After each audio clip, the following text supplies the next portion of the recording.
আজকে বানাবো তিলের চিট। তো তিলের চিট বানাতে প্রথমে এই দেখো সাদা তিল নিয়েছি, সেগুলোকে ভালো করে আমি চেলে নিচ্ছি যাতে ধুলোবালি না থাকে, আর ছোট ছোট মাটি ময়লা এগুলো না থাকে সেগুলোও বেছে নিচ্ছি ভালো করে বেছে নেওয়ার পর এই দেখো গুড়টাকে আমি মোটামুটি 1 কাপ মতন গুড় নিয়েছি, এর মধ্যে ছোটো কাপের 1 কাপ আর নতুন গুড় নিয়ে ভালো করে এটা মেল্ট করে নিচ্ছি।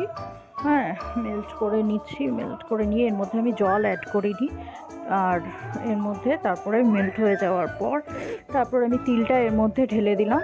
ঢেলে দেওয়ার পর ভালো করে নাড়তে হবে, একদম নাড়া বন্ধ করতে হবে না, তাহলে শক্ত হয়ে যাবে।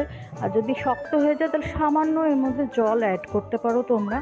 তো এখন নরম থাকতে থাকতেই তোমাদের এটাকে একটা ফ্ল্যাট কোনো পাত্রের মধ্যে এটা জমানোর জন্য দিয়ে দিতে হবে। দেখো আস্তে আস্তে দলা পেকে যাচ্ছে, এর মধ্যে সামান্য আমি জল অ্যাড করে দেবো, কারণ এটা লিকুইড ফর্মে লাগবে।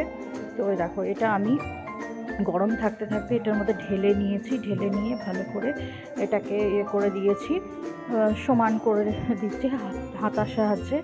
তো এইভাবে ফ্ল্যাট জিনিসটা হওয়ার পর তারপরে তোমরা এটাকে ফ্রিজের মধ্যে ডিপ ফ্রিজে ঢুকিয়ে দেবে, যাতে এটা জমে যায়, একদম শক্ত হয়ে যায়, জমে যায়। তো ডিপ ফ্রিজে ঢুকিয়ে দিতে হবে। ঢুকিয়ে দেওয়ার পর এটা জমে যাবে। তো 1 ঘন্টা পর তোমরা দেখবে মোটামুটি শক্ত হয়ে এসছে। তখন তোমরা এটা ঠান্ডা একটু তারপরে তোমরা এটা বের করে নিয়ে দেখো এইভাবে তুলে নেবে। হ্যাঁ, তো কেমন লাগলো আমার চিটের রেসিপিটা অবশ্যই জানিও। দেখা হবে তোমাদের সাথে নেক্সট ভিডিওতে। ততক্ষণ ভালো থেকো, সুস্থ থেকো, সবাইকে ভালো